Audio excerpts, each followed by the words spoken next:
Hello, everybody. I'm Ken Tucker with Changescape Web. Today, I'm joined by Don Blackburn of Fat Dog Creative. Is that right?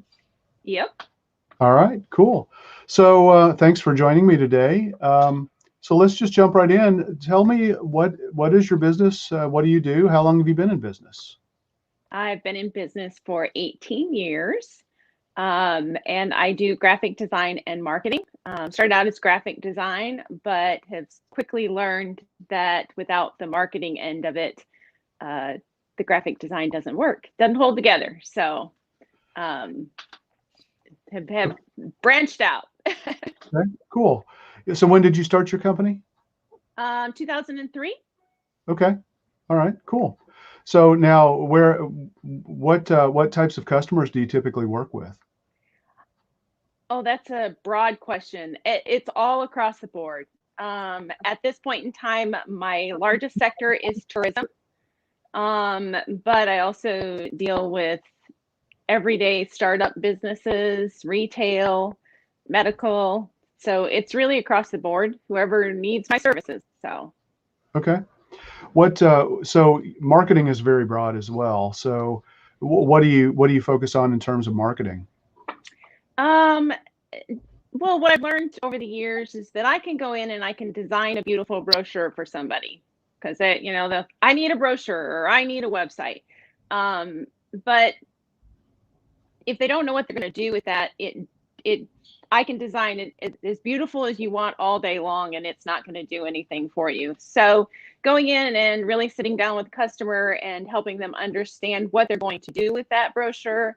A lot of my businesses that I deal with are smaller companies, so they don't have a marketing team. It's usually the owner of the company, or they've hired somebody to handle just about everything from accounting to whatever needs to get done, and they end up having to do marketing. And they have no expertise or knowledge of marketing other than know they need to do it. So helping them understand their market, who their target is, who um, their best customer, and then really figuring out what is the best way to market to that customer. It may not be a brochure. It may be that you need, uh, you know, maybe you just need to hire a salesperson. So, it's just helping them understand and where to market, whether it's the internet, television, radio, where is their customer? So, Yeah, yeah, and who is their ideal customer? I mean, yeah. really getting that. Yeah, because my experience is when we talk to our customers, the inclination is you want everybody can be your customer.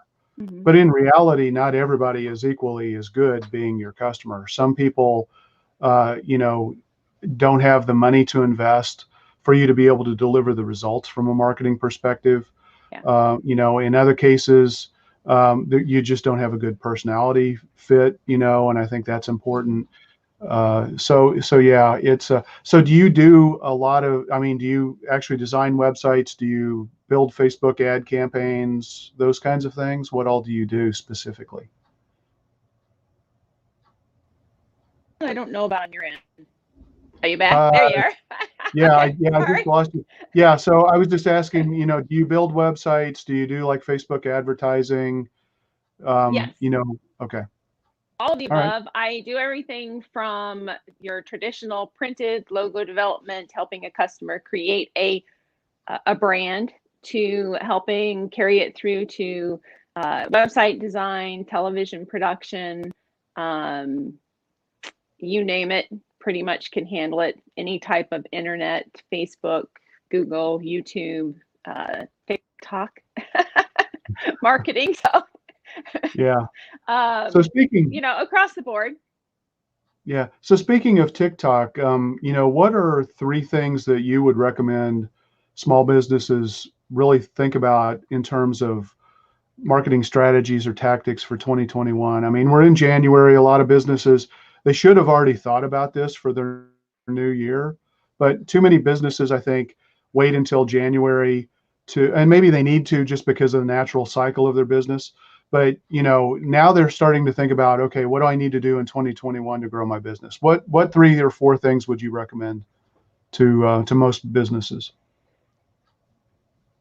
Well, it's really different for every business. So, in this day and age, it used 10 years ago, I would have said really think about whether you need a website. But today, you got to have a website. So, whether it's a landing page with just your information on it, so that Google can find you, so that your customers can find you, on a map if you're a retail business or a business that people come to your door. And then Facebook and LinkedIn for sure. Really getting out there and driving traffic to your business through social media.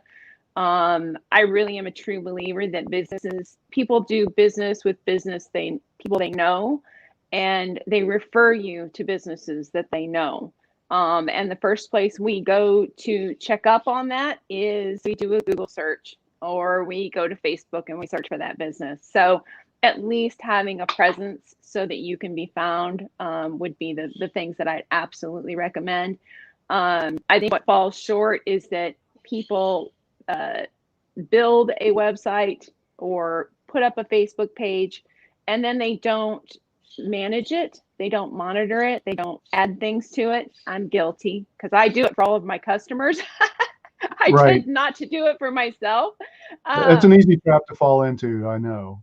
Oh yeah, yeah. So it's important to get out there and really post information that people want to see about your business. And personal. Uh, you can post articles about accounting or tax time or medical information about COVID. But really, if you have followers, they want to know about the people that run your business, because it's called social media for a reason. So, you know, employee of the week, or, how many of your employees have dogs? And it's amazing how those posts get traction over posting about something serious about your business. So Yeah. that's the kind of things that I like to recommend to especially smaller businesses, because they truly do meet with their customers, and it's one-on-one and very personal. Yeah. Yeah. I look at social media as really kind of a three stage kind of a thing. I mean, the first is just some general blocking and tackling. The reality is today, if Mm-hmm. you're not posting on social media, and people go check out your business and they happen to be on Facebook and they do a search and they haven't seen you post for a while, they may question whether or not you're even Mm-hmm. open. So part of that's step one, is Yeah. just basic blocking and tackling. Make sure you're putting out quality posts. Then, looking at promotional, kinds of things. You want to do that subtly. You certainly don't want to do that very much. You want to share information. You want Yeah. to add value. And then the third step is, like you said, kind of the behind the scenes of what's happening inside the business, or feature some of the key employees, call out some of the success stories. I like to kind Mm-hmm. of tier it that way. So, yeah, it's become a necessary evil. I know social media right now can be just a tremendous source of frustration for a lot of us, but as a business, it's just something you got to do anymore. So also, you talked Well, it's about a ever website. changing. Oh, It's constant. The updates, it's a full-time job just keeping up with what needs to be done. yeah, Yeah. yeah, I, absolutely.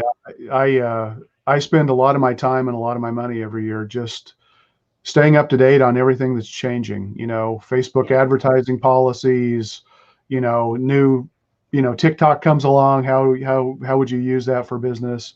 Obviously, Hmm. search engine optimization changes all the time, and that's where I spend a lot of my time.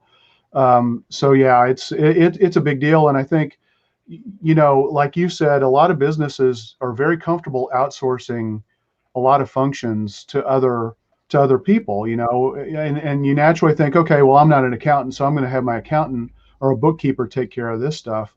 But the reality is, I think many businesses really should think about focusing on what they do best, and they need to have a marketing Yeah. system. I mean, marketing doesn't stop just because you send out a postcard campaign to 10,000 people. You've got to keep marketing.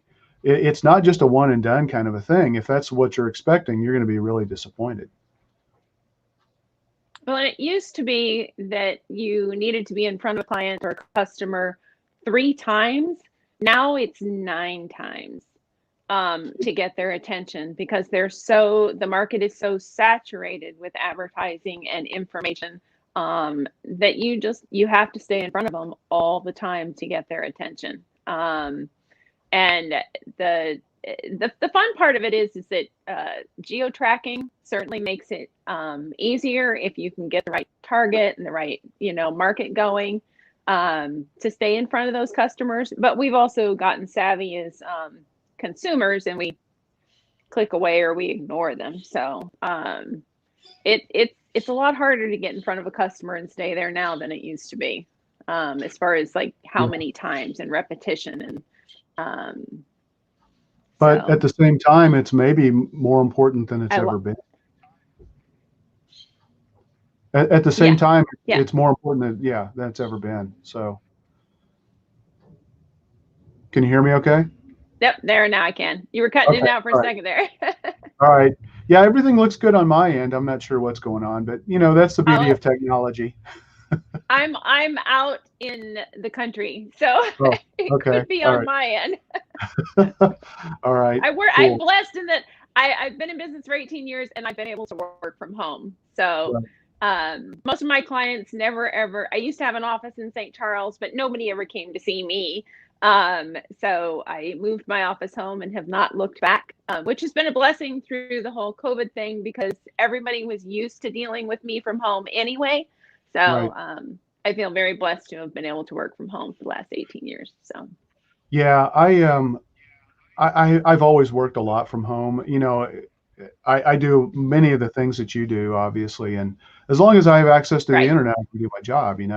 We had an yeah, office down in the OPO startups up until COVID. When COVID shut everything down, and we started working from home. And yeah. again, for us, we were really fortunate because it was second nature for us to just do this. Have you worked with any businesses that where you've had to help them kind of transform the way they do business in this new economy based on, just driven with the challenges that we've faced with COVID and social distancing, and maybe even some places not even being able to be open at certain times anyway. Um, Not as much. Most of my clients were pretty sustainable. So they weren't as affected by COVID as a lot of the smaller businesses. But I have had a few people that I knew that worked at companies that unfortunately lost their positions and have actually gone out and become startups. So that's been fun to watch them transition from being an employee to being a business of their own and being able to help them with that. Yeah. But most of the now I got to say tourism definitely has changed over the last year. So that market has changed a little bit. Yeah. In that, how we market, you have to be careful to make sure that people understand whatever the rules are in that city or state. And, you want to market to tourists, you want them to come, but yet you don't want them to come. So it's kind of a double-edged sword with that one right now. Yeah. But as we have seen that, people are still going, they're still traveling, actually traveling a lot. The RV industry has shot through the roof. So people are still traveling, they're still going.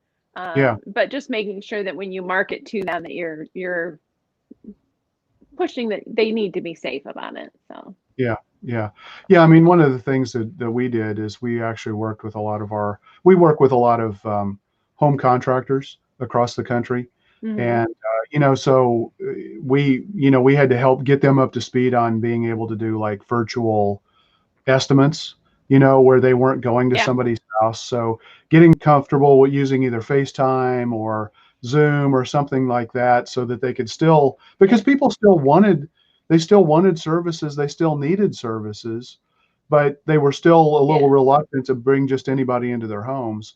And, and a lot of, I see the economy is going to change a lot. I mean, we're going to see a shift of population, from urban centers to mm-hmm. less crowded areas. One of my clients is in Boise, Idaho, which is just booming right now with people moving from California, especially like Silicon Valley, Right. because they no longer have to work in an office down in San Francisco, in Yep. downtown San Francisco. And I think that's going to start to happen out here in St. Charles as well, where, hopefully enough people know about how great a community we are and how affordable the cost of living is here, because it could be an ideal place for people who could come and live and work here uh, remotely. And I think that that's going to be a great opportunity for us. So, Yeah. Yeah. yeah, Well, the remote thing, I mean, like I said, I've always done this. So it's actually been kind of neat to see other people getting the opportunity to work from home and figure it out. And I get it, it's not for everybody. You definitely have to. I've never had a problem, coming into my office and shutting off the rest of the household and saying, this is what I have to get done. And I know some people struggle with that and want to go back to the office because it's easier to focus there. But those of us that can, it's definitely nice not to have to commute every day. yeah, that's true. Well, and even, I think another thing that's going to happen, is I hope this happens for the OPOs, the OPO startups' sake, in places like Yeah. that. I love being down there. Now that people have gotten accustomed to working from home, I think a lot of employers are going to have to figure out ways to have some kind of a hybrid model where maybe 3 days in the office, 2 days at home, or something like that, Yeah. or even being able to go to a remote workplace like a co-working space like the OPO startups or something like that. I think there are going to be a lot of really interesting trends that are going to happen. I think retail is going to see a lot of change. Social commerce is going to Right. explode in 2021. Facebook and Instagram now give you Right. the ability to create a store online on their Facebook or Instagram page. Yeah. And Yeah. so if you're in retail, people may go online and make those purchases. They may still come to your location to pick it up, but Yeah. social commerce is going to be huge. Yeah. Absolutely. Yeah. Absolutely. Well, and we've removed our young people, well, and people across the board have used shopping as a social thing to do. And we've removed that in the last year. So it'll be interesting to see uh, when the market can open back up again and we've all had our vaccinations and stuff, if that happens again, if shopping turns into the social uh, activity that it used to be, especially for our younger people. It'll be really interesting to see if they do that, because I definitely have seen the trend from you know oh, let's go to the movies or let's go shopping, to now let's go uh,